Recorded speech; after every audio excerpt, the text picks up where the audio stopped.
So, what did you think about the glam scene in LA in the early 80s?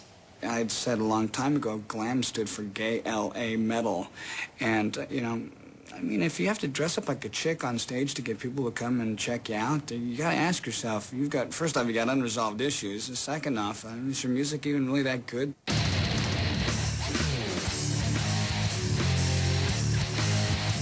God, we hated those bands. We hated Quiet Riot and Poison and Warrant and Bon Jovi and the Crew. I mean, hated those bands. We despised it. Everything at that time was very black and white. Either you loved it or it was this. I never understood it. It seemed like all the guys did everything they could to look more feminine. I'm sorry, I didn't mean to get lipstick on you there. I come from a family where men are men and women are women, and there ain't no middle ground.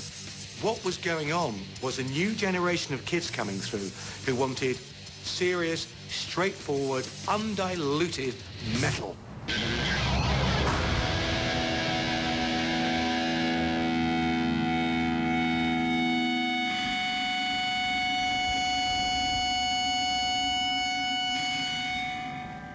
Negli anni '80 le band metal si trovarono per la prima volta sotto i riflettori. Erano diventate le numero uno e a ragione. Tutte le band con frontman straordinari e canzoni brillanti si ritrovarono con un disco di platino tra le mani. Ma il metal non era nato per essere piacevole. Fu così che un numero sempre crescente di giovani iniziò a ribellarsi a questa tendenza. For me, it was more about the music than getting laid. I'd rather have a great riff and a great song and feel good about it than just have my... Il popolo underground si organizzò riesumando la malvagità dei Sabbath e l'abilità tecnica degli Iron Maiden. Fu così che nacque il thrash. Furono 4 le band che sfondarono. Da New York, gli Anthrax.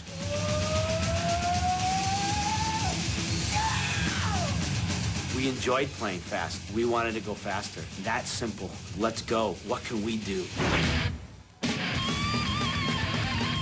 Da Huntington, California, gli Slayer. You can only write and embellish upon things you know about, and I'm a big horror movie fan.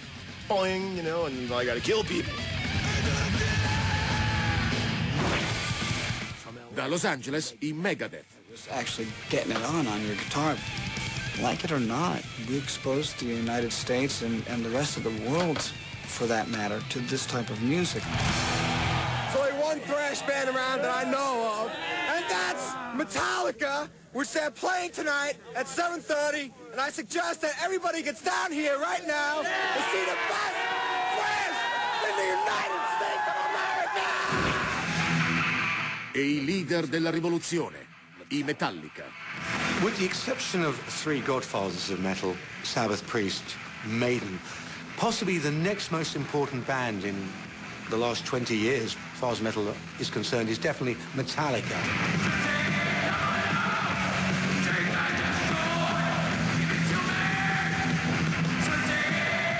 What Metallica did was combine new wave of British heavy metal with punk.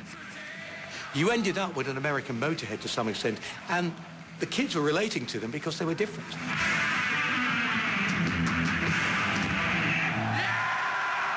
Every time they came out with a record, it was just miles ahead of where everybody else was. Whatever combination they had, I think, between Lars and James, I mean, those two are, I mean, they're the Mick and Keith of metal. Lars Ulrich e James Hetfield erano 2 ragazzi con background diversi, ma che condividevano la passione per il metal hardcore e un'avversione per il glam metal.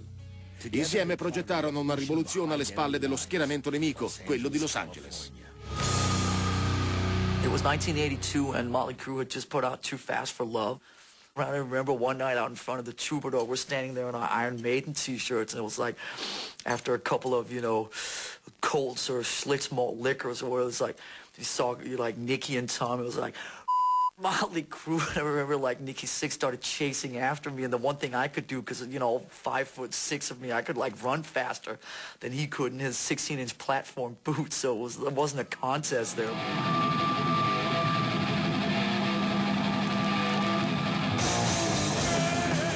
LA just didn't treat us well. We had this aggressive style, and I recall at the Troubadour, there was a security guy throwing chairs at us, you know, at sound check, going, "Get out of here, you punks." You know, they thought we were punk rock, you know. We'd be up on stage playing, and people were fluffing their hair over at the bar. And that's not what music was for us. We're going to play louder. We're going to play faster. We want some attention. So really, all the posers in L.A. helped develop our style. This one is going to kill all the fake people out there, all the posers.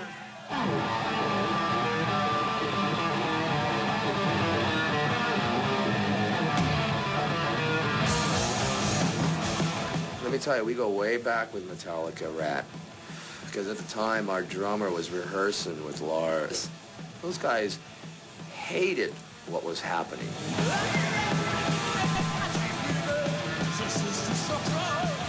But I remember back then, James going, Dad, we won't play with them, those guys. And it was like, whoa, why? Aren't we all one happy, big metal family? No. They're the next breed. He was like, here we are, there is no bull playing what we feel and playing what's in our hearts, and we don't give a what we look like or smell like or play like. I Metallica avevano stile e ambizione, ma ciò di cui erano sprovvisti a Los Angeles era un pubblico. Erano troppo punk per i locali metal e troppo metal per quelli punk. Venivano ridicolizzati o ignorati.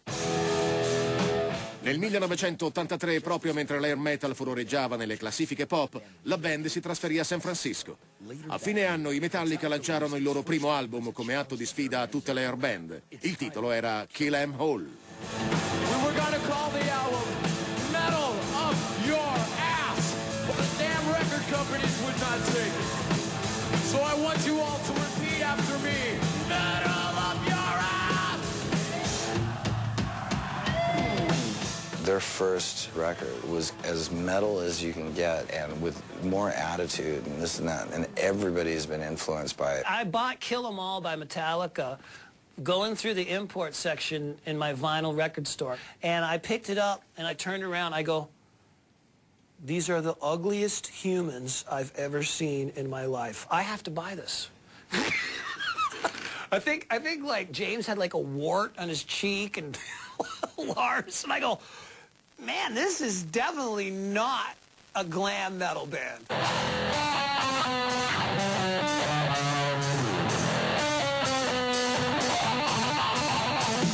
Thank God for Metallica.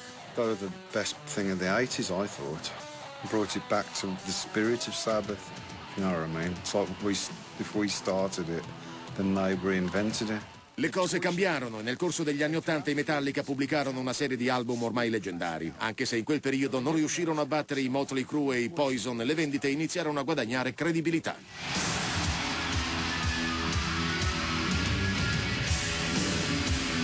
Nel 1988, mentre l'air metal stava ormai tramontando, i Metallica furono candidati al primo Grammy per la Best Metal Performance. Hi, I'm Kurt Loder, back with another Grammy report. And one of the biggest names making its TV debut tonight is Metallica. I mean, it was just mind-boggling. Sitting up there and looking at, Stevie Wonder sitting down there and, Michael Jackson and, it was just like, wow. Il metal stava per entrare nel mondo dei Grammy e il vincitore fu... Jethro frickin' Tull wins. Jethro Tull has never been a metal band. At that point, I don't even think they were really a band. It didn't dent the evening at all. It was more like a week later when the storm and the backlash and all that was like, Metallica got robbed after hearing, 500 people tell you that and reading in every, magazine and newspaper and publication, Metallica got. It's like you're sitting there going, we got. That sort of cluelessness just continually haunts heavy metal. And there is still, amongst a lot of people in the press, this elitist attitude. Heavy metal has never, ever been given the respect and credit it deserves. And in some ways, it's probably what makes it so near and dear to the people who love it.